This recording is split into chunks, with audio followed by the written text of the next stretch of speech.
asked me a question about curve cast. She wants to know about curving in front of a rock or curving behind a rock. And there's a couple different ways to do curve casts. Basically, with the curve cast, what she's trying to do is get the line to land in one direction, the fly to land in another. Perhaps you want to cast up against a bank and get that fly to swim up against the bank before it turns and comes back towards yourself or maybe that boat. Or maybe you have an obstacle you're trying to curve around. To the right or to the left, curve cast can be a pretty tricky cast, but with a little bit of practice, we can get these pretty easily.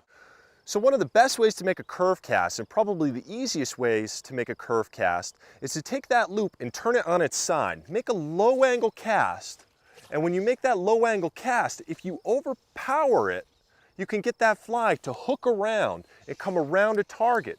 So if those 3 hula hoops are our target, we can do an overpowered curve cast. Oh, drop the line there. We can overpower it and get it to maybe go around those hula hoops. Let me see if I can do that a little bit better for you. Come around those hula hoops in that manner. Well, that's actually in front of them. There we go. Around the hula hoops, or maybe in front of the hula hoops. We just shorten up that line a little bit and curve it around. Now, when I strip that fly in, it's gonna go up the bank, then come away, just like a baitfish would. It would stay close to that bank when you're fishing in a large trout stream.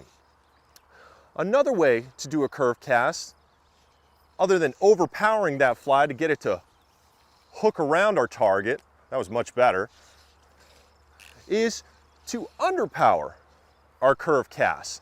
If I was casting it and maybe I wanted to make it curve to the right, if I do kind of a half-hearted forward loop, now that fly will hook around in the other direction. Now this one is very tough to be accurate. Notice I just gave it a little bit too much and it straightened right out. It's kind of a real half-hearted forward cast, and now we can get that fly to curve out in front of that target. To get it to curve a little bit further away, really kind of open up and come around, and now it starts to curve. That one's really, really tough to be accurate. Another type of curve cast that I like to apply is a little bit of a twist with my hand on that forward cast. When I'm coming to that stop, rather than stopping with my thumb right on top, I'm actually going to come forward and turn my hand to a little bit of a stop. This is a great way to get a nice curve cast to the right. I set up my target. Let's say I want to go beyond those hula hoops on the other side, and I twist to a stop, and that gets my fly to curl right around.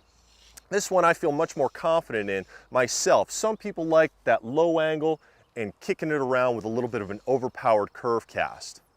If I want to go in front, I just shorten up my line a little bit, apply that twist to the wrist, and there goes the fly curling around. Let's see if we can do that one a little bit better. There we go.